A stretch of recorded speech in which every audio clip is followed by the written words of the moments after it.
Sorry గురు, మీరు ప్రేమిస్తున్న విషయం తెలియక అందరికి చెప్పినట్టే అమ్మాయి కూడా చెప్పేశాను.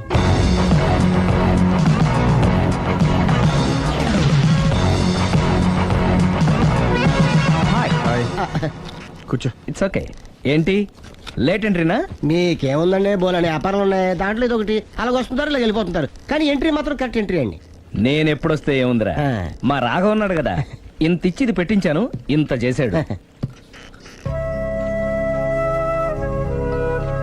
ఏంటి మా నాడు మూడోట్లో ఉన్నాడు? మా నాడంటే అమ్మాయిలు పడుతున్నారు, పెద్ద ప్రాబ్లం అయిపోయిందని ఒక చిన్న అబద్ధం ఆడాను, పెళ్లి అయిపోయింది. దాంతో వాళ్ళు ఎంట పడడం మానేశాడు. మంచిదేగా, ప్రాబ్లం సాల్వ్ అయిపోయిందిగా. ఇప్పుడు కొత్త ప్రాబ్లం స్టార్ట్ అయిందండి. ఏంటది? నేను ఆ అమ్మాయిని ప్రేమించాను. ఇంకా మంచిది, ఇందులో ప్రాబ్లం ఏముంది? కానీ ఆ అమ్మాయి కూడా నాకు ఆల్రెడీ పెళ్లి అయిపోయిందని చెప్పాడు. ఇది ప్రాబ్లమే, కానీ దానికి ఎంత ఫీల్ అవ్వాల్సిన అవసరం ఉంది? దానికి అంత ఎంతనే ఉందండి, ఎవడెంత ఏడిస్తే అంత, ఎవడు క్షమినా వాడిది. నువ్వు నోర్ముయ్. ఐసి రాఘవ, నువ్వెప్పుడు కస్టమర్స్ తో చెప్తుంటావే డోంట్ వరీ బీ హ్యాపీ అని, ఆ పని నువ్వు చెయ్యి, నేనున్నాను కదరా. ఉంటే ఏం చేస్తావు? ఆ అమ్మాయి దగ్గరికి వెళ్ళి నాకు ఇంకా పెళ్లి కాలేదని చెప్తావా? చెబుతాం. చెప్పినా నమ్మదు. ఒకవేళ నమ్మినా నా మీద ఇంప్రెషన్ కూడా పాడైపోతుంది. పోనీ తప్పు నేను చేశాను కాబట్టి అమ్మాయి కాళ్ళ మీద పడి అమ్మాయిని చూసినా అది మరీ రివర్స్ అయిపోతుంది. ఓహో సర్లే, నా తంటాలేవు, నేను పడతాను. నువ్వు అలా డిప్రెస్ అయిపోకరా, నీ ప్రాబ్లం సాల్వ్ చేసే బాధ్యత నాది, నువ్వు నార్మల్ అయిపో. Sir, customer is waiting. రేయ్, వాడి ప్రేమను సక్సెస్ చేస్తానని ఒప్పుకున్నాను కాబట్టి నేను చెప్పినట్టు చెయ్యి. तुम जैसा बोलेगा हम वैसा करेगा. హిందీ ऐसा ही समझो. चलो.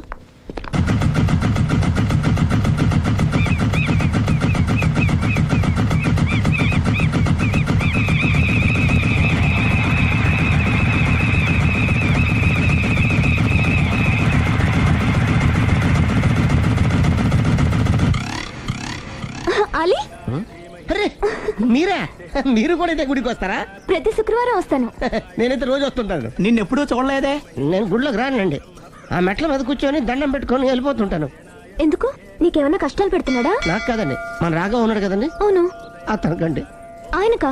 ఏమైంది? పెళ్ళింది కదండి, అదే అతని బెడ్లో అందరినీ బి హ్యాపీ అనేవాడు, అతని లైఫ్ లో హ్యాపీ లేకుండా పోయింది. అంటే పర్సనల్ మ్యాటర్, మీరు అడిగారు కాబట్టి చెప్తున్నాను. మన రాఘవ వైఫ్ ఉంది కదండి, పెద్ద కాటు కక్కడియా అండి. కాటు కాకడియా అంటే? సాడిస్ట్, పెద్ద గేయాలి, హోప్లెస్. అవునా? మామూలు గేయాలి కదండి బాబు, మనిషి నిలువున కాల్చుకొని తినేస్తుంది. కూర్చుంటే తప్పు, నుంచుంటే తప్పు. ఎందుకులేండి, ఇన్ని కష్టాలు ఇండియన్స్ కి ఎవరికి రాకూడదు. ఏంటి అలీ నువ్వు అనేది? అంత కష్టపెడుతుందా?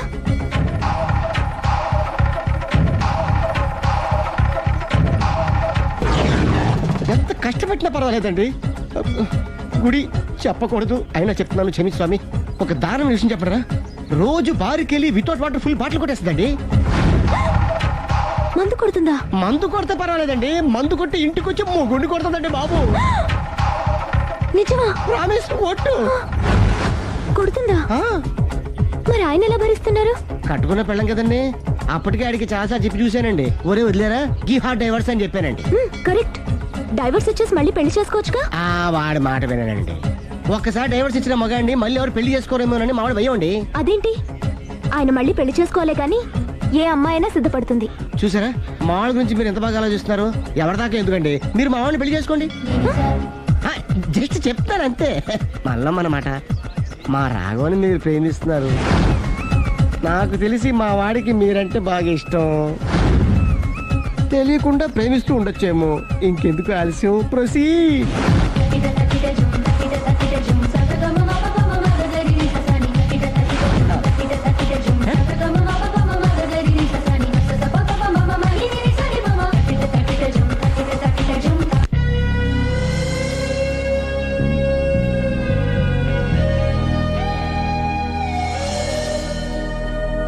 హాయ్. హాయ్, రండి కూర్చోండి. గుండెల్లో అంత మంట పెట్టుకుని కూల్గా ఎలా ఉండగలుగుతున్నారు? నాకేంటండి, నాకేమైంది? ఇంకేం కావాలండి? ఏ మగాడైనా కష్టపడేది తన పెళ్ళాం బిడ్డల కోసమే. అలాంటిది ఇంట్లోనే నరకం చూపించే పెళ్ళాం ఉంటే ఎవరికైనా ఏం సుఖం ఉంటుంది? ఏం చెప్పావురా? ఆవిడ గురించి. మీ ఆవిడ గురించి అంతా చెప్పాడు. వదిలేయండి. ఎవరిని? మాయా, మీ ఆవిడ పటాస్కర్. మాయనా? మాయా మీ ఆవిడ కదా. మీలాంటి ఉత్తముడికి భార్యగా ఉండే అర్హత ఆ రాక్షసికి లేదు. మీరు వెంటనే డైవర్స్ ఇచ్చేయండి. చూసారా, మీ మంచి కోరేవాళ్ళు ఇలాగే చెప్తారు మరి. ఇంతగా ప్రేమించే మీ ప్రేమను రిసీవ్ చేసుకోలేకపోవడం ఆ గయ్యాలి బ్యాడ్ లక్. అవునండి, మీ గురించి రోజుకో విషయం తెలిసే కొద్దీ మీ మీద లవ్, ఎఫెక్షన్ పెరిగిపోతున్నాయి. ఐ లవ్ యూ అండి. I love you more.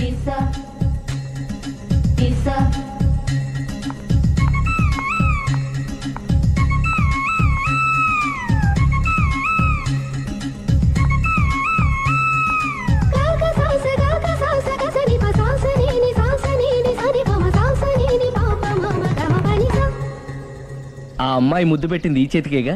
Congrats. ఏం కంగ్రాట్స్లే, ఈ ఎదవ నోటికొచ్చిందల్లా కూసి పేకల దాకా ముంచేశాడు. కూసింది వాడే అయినా కూయించింది నేనేగా. అనుకున్నాను మహానుభావ, ఈ ఐటెం నీదేనని. రాఘవ, మేమేం చేసినా నీ మంచి కోసమే కదరా. మంచే, కరెక్టే. ఆ పిల్ల నాతో కలిసినప్పుడల్లా నా మీద ప్రేమ, గౌరవం, ఆప్యాయత అంతెత్తుకు పెరిగిపోయిందని తెగ బిల్డప్ ఇచ్చేస్తుంది. ఈ ఐటెం గురించి తెలిసిందనుకో, అక్కడి నుంచి కింద పడి పేలిపోతుంది. పిచ్చోడా, పేలిపోదరా, పెళ్ళైపోతుంది. ఒక్కసారి పెళ్ళైపోయిందనుకో మిగతావన్నీ ఆటోమేటిక్ గా అవే సర్దుకుంటాయి. నువ్వు చెప్పే రూట్ చూస్తుంటే నాకు పెళ్ళేదట ఏం కనపట్లేదు. సరే, ఇవన్నీ వదిలేద్దాం. ఆ అమ్మాయి నీతో ఏమంది? ఐ లవ్ యూ అందా? ఐ లవ్ యూ అంది. అంది కదా, అంటే నీ నోట్లో పందారు పోసినట్టే కదా. పిచ్చోడా, ఆడది ఒకసారి ప్రేమించింది అంటే నువ్వు చేసిన తప్పులన్నీ క్షమించినట్టే లెక్క. అందుకే కదా నీ చేతికి ముద్దు పెట్టింది. అది నువ్వు అలాగే చూస్తూ ఉండు, మీ ఇద్దరికి పెళ్ళైపోతుంది. వారం తిరగకుండా మీ ఇద్దరు హనీమూర్ కూడా వెళ్తారు.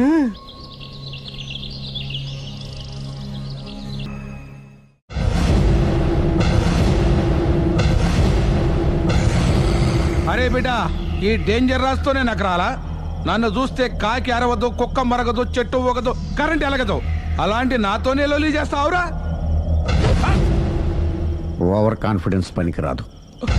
నా పేరు బ్లేడ్ బాబ్జీ. నా పేరు వింటే కాకి అరుస్తుంది, కుక్క మురుగుతుంది, చెట్టు ఊగుతుంది. కానీ మనిషే నీలాగా సైలెంట్ అయిపోతాడు.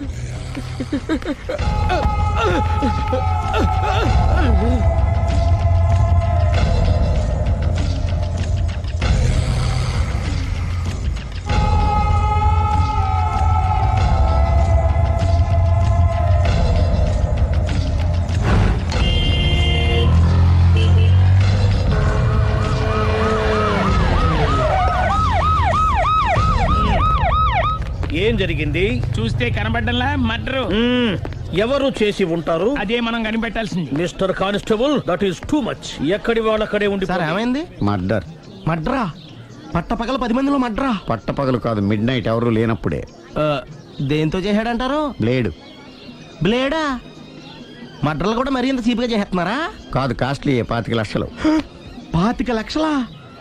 ఒక్క మడ్ర చేస్తే 25 లక్షలా? నేను డిగ్రీ చదివి 1000 రూపాయలు ఉద్యోగం కోసం రోడ్లంతా అడుక్కు తింటున్నాను. ఒక్క మడ్రకి అంత డబ్బా? చేస్తావా? అమ్మో, చూసింది చూసినట్టు చెప్పండి. పోలీసులకు హెల్ప్ చేయండి. నిజాయితీ గల పౌరులుగా చరిత్రలో నిలిచిపోండి. అద్భుతమైన అవకాశం. మీలో మర్డర్ చూసిన వాళ్ళు కనుక చెప్తే ఇన్ఫర్మేషన్, వాళ్ళకి మంచి ప్రజెంటేషన్స్ ఇస్తాను.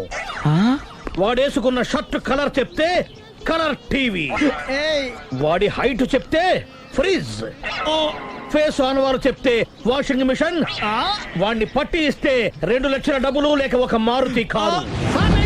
ఎక్కడ చూసావురా? అతను కాదు ఆయన. Oh come on. నిజంగా? ఉత్తునే మరి టీకి కూడా డబ్బులు లేవు బాబాయ్. అందుకని ఆ ఎస్ఐ గారు మరీ ఎర్రంగలప్పలో ఉన్నాడు, ఆయన క్యాష్ చేసుకుందామని. నమస్తే సార్. నిజంగా వాడిని నువ్వు చూసావా? నిజంగానే చూశాను సార్. ఈ దెబ్బతో హంతకుండా పట్టుకుంటాను, గోల్డ్ మెడల్ కొట్టేస్తాను. పద స్టేషన్ కి. సార్, పోలీస్ స్టేషన్ ఎందుకు సార్? మీరు నేను హంతకుడిని చూశానన్న విషయం పబ్లిసిటీ చేశారనుకోండి, ఆ విషయం హంతకుడికి తెలిసిపోద్ది. అది నిజమే రోయ్. సార్, నేను వాడిని చూసిన వెంటనే మీకు ఫోన్ చేసి చెప్తాను. వెంటనే మీరు హంతకుడిని పట్టేసి గోల్డ్ మెడల్ కొట్టేయండి. నీలాంటి నిజాయితీ గల సిటిజన్ ఒక్కడుంటే చాలు. నీ పేరేదైనా సరే, ఇక నుంచి నువ్వు నాకు భారతీయుడవు, అపరిచితుడవు. సార్, ఇక నుంచి నేను మీకు సుపరిచితుడిని. ఈ ప్రాసలు మానేసి వాడు కనపడగా నాకు కొంచెం ఇన్ఫర్మేషన్. Okay sir. కానీ వాడు నాకు కనపడగానే నేను మీకు ఫోన్ చేసి చెప్పాలనుకోండి, ఆ దగ్గరలో ఏ పబ్లిక్ టెలిఫోన్ బూత్ లేకపోతే. I see. సెల్ ఫోన్ కి టెండర్ పెట్టాడు సార్, నా దగ్గర సెల్ లేదు, కొనుక్కోవడానికి డబ్బులు కూడా లేవు సార్. నౌ ఒక నిజాయితీ గల పౌరుడు సెల్ ఫోన్ లేక బాధపడకూడదు. ఇదిగో 5,000 తీసుకో, సెల్ ఫోన్ కొనుక్కో. థ్యాంక్స్ అండి. కొత్త నెంబర్ రాగానే మీకు ఫోన్ చేసి చెప్తానండి. అంటే బిల్లు వస్తే కూడా చెప్తావా? సెల్ ఇచ్చిన వాళ్ళు బిల్ ఎవరా? అబ్బో all the best. Thank you sir. Tension not.